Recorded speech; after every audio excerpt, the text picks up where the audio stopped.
I love my city, that's about me and my bedroom. My name good and any other on the runs ago.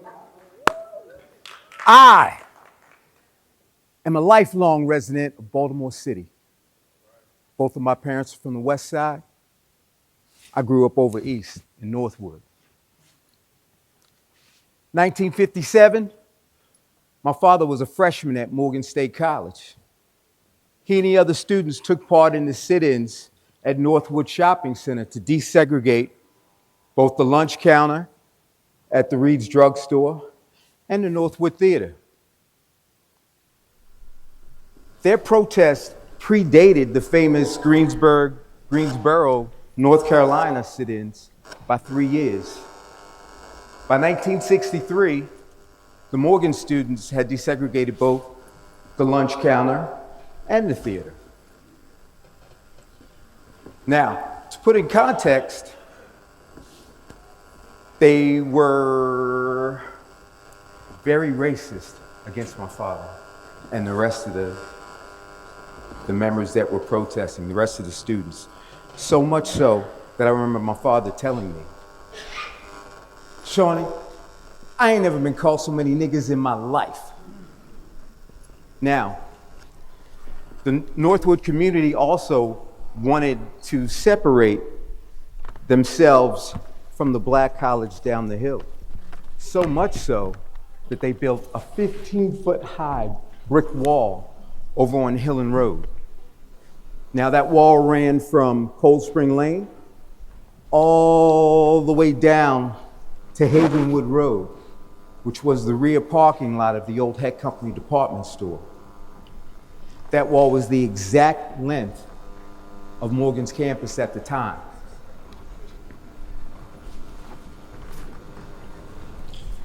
Hello. There we go. All right. The students and faculty called it the spite wall. And they immediately began to protest and petition to have that wall removed. The wall stood for many years, and it finally came down in 2023, 80 years later.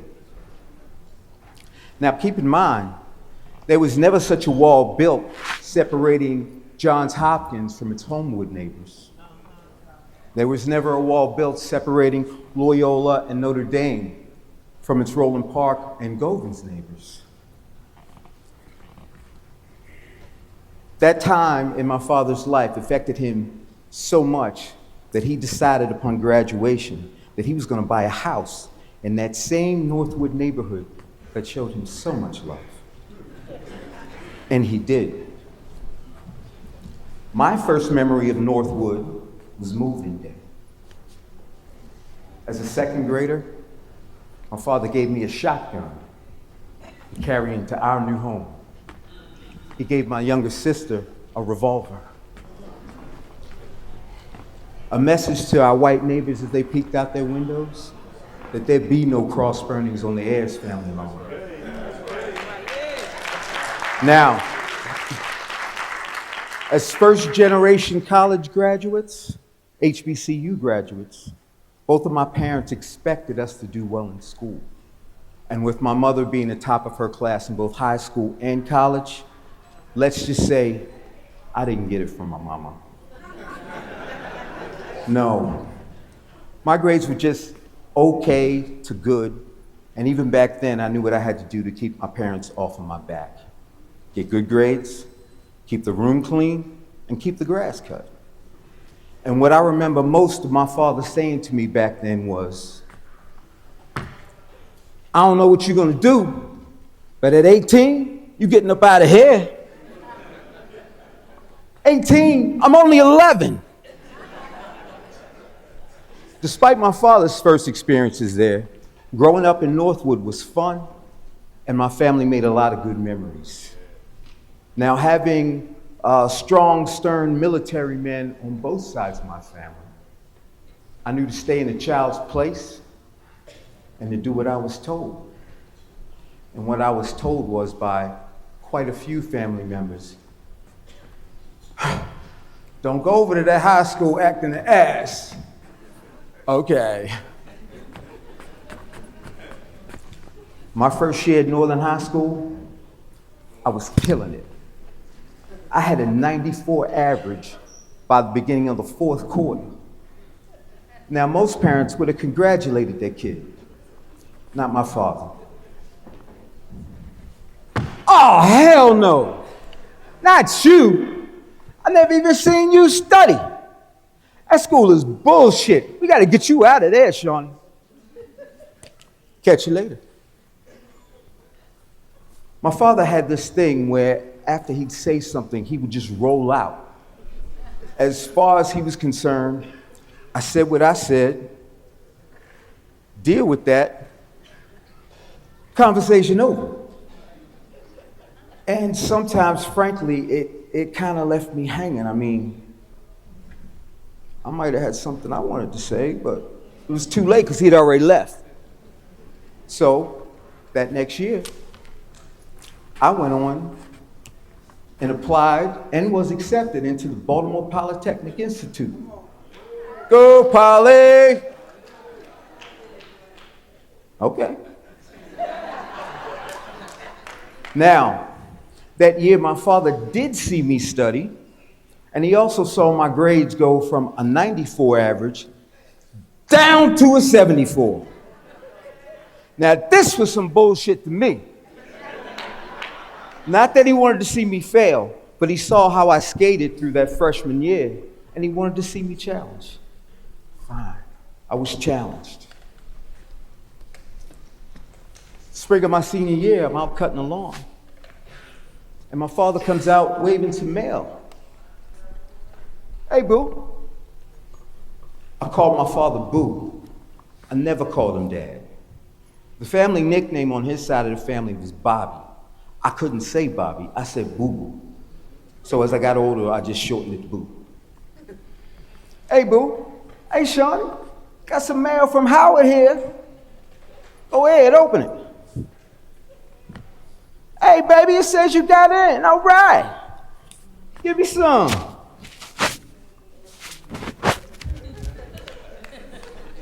All right. Now, it only applied to Howard because my mother had graduated from there. In fact, it's the only school I applied to. Now, I'd also taken and passed the exam to become a Marine Corps helicopter pilot. So, oh, he knew that. Helicopter school, what do? They can get any nigga to go over there and get shot at. Go to Howard. Catch you later. So that fall, I finished cutting the lawn, and off to Howard I went. It's the summer of '95, and the street buzz surrounding Minister Louis Farrakhan's Million Man March is getting strong. I've been familiar with Minister Farrakhan from my friends at HU, some DC brothers, and some 5%ers that I talk to when I go to New York and visit my aunt. Peace, gods. I'd also been to see the minister speak on a couple occasions. And let's be clear, there is no one raising the consciousness of black men like Minister Louis Farrakhan, period. I was over my parents' house edging their lawn. My wife and I had just got married, and we were currently renting one of my parents' rental properties that we were trying to buy. My father comes out to hand me a coat. Hey, Shawnee, take a break. Okay. We started discussing the march. I brought up a few of the topics that I'd read about in the final call, and we chopped it up against, with each other. Okay. So we have unity and family responsibility, check. Voter registration, check. Power to the people who participate. Atonement. And then we got the spiritual and economic development. As far as spiritual development, you understand that there's a higher power. You've been to church. It's the economic development you got to worry about. Shawnee, you need some bread so you and your wife can go ahead and get that house. God bless the child that's got his own. Catch you later. So even after that conversation, I still wasn't sure if I was going to go to the march. But here we are, October 16th, March Day. I get up, and what did I do?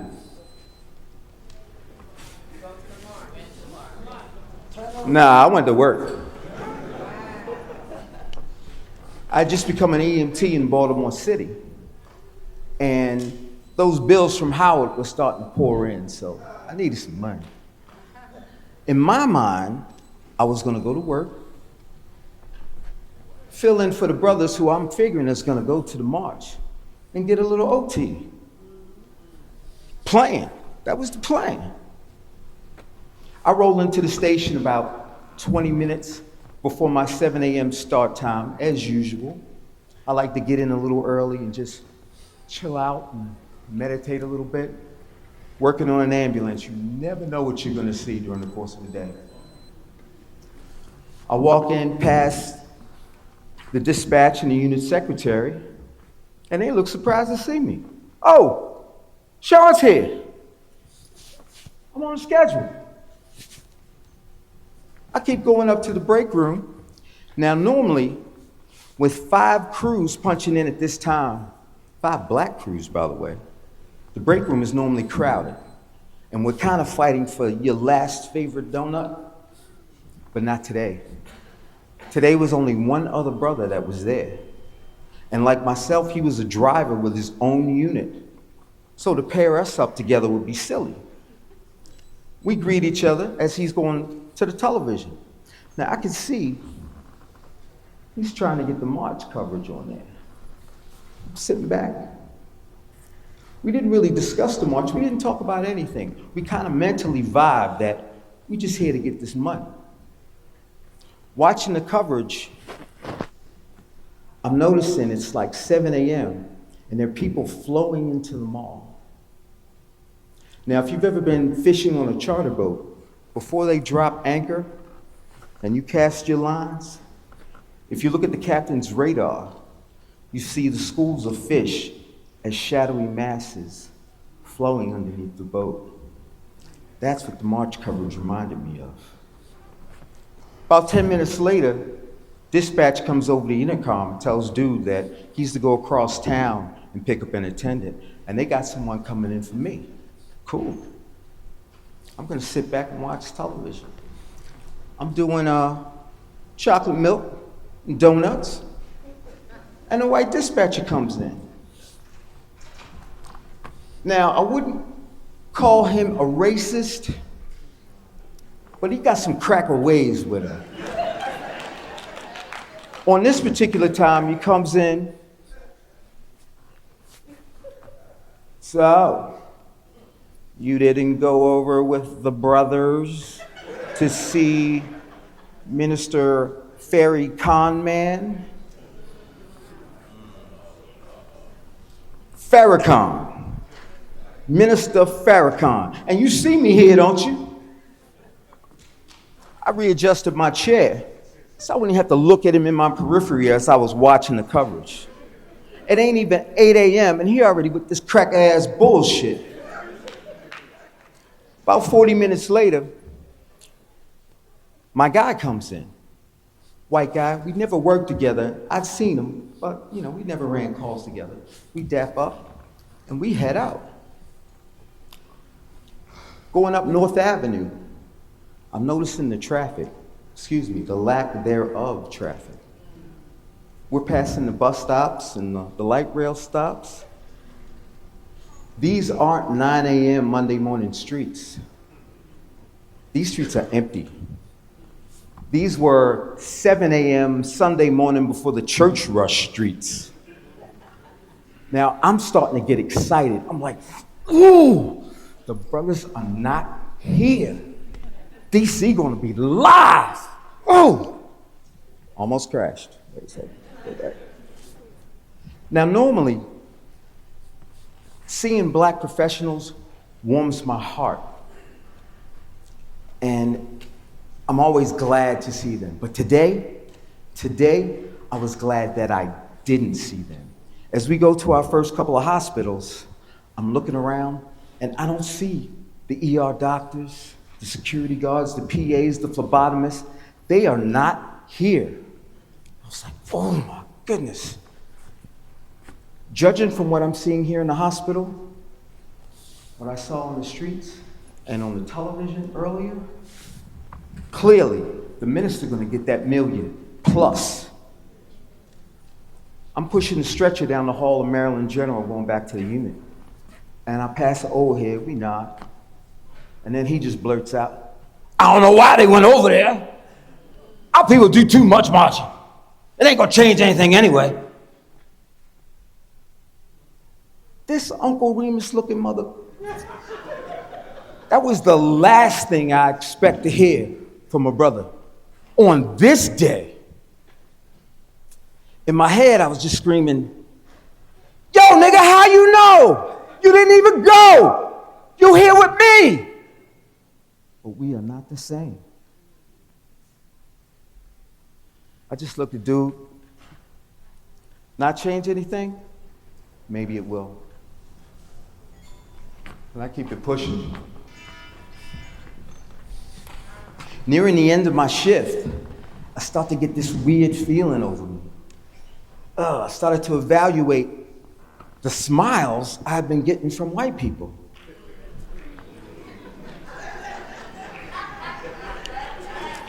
Were they assuming that because they saw me at work, that I didn't support the minister and the march?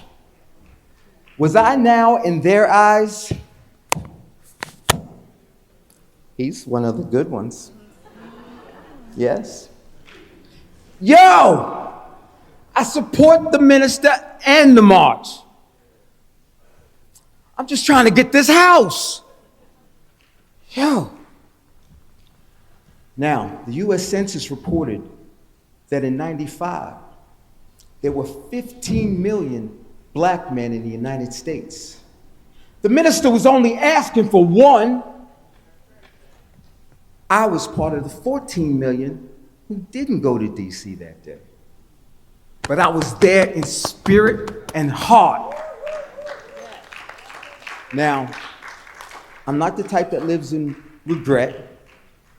It's been 30 years. And I've heard from brothers who went, they were inspired, and they came back different. Memories were made, and minds were uplifted and changed. For some, it was for a moment, a week, a month, a year, a few years. But for many people who were there that day, they were changed for a lifetime. So to that brother that I passed in the hall of Maryland General, who said that the gathering of 1 million black men wouldn't change anything, you were wrong, brother. You were wrong. Long live the spirit of the Million Man March. Catch you later.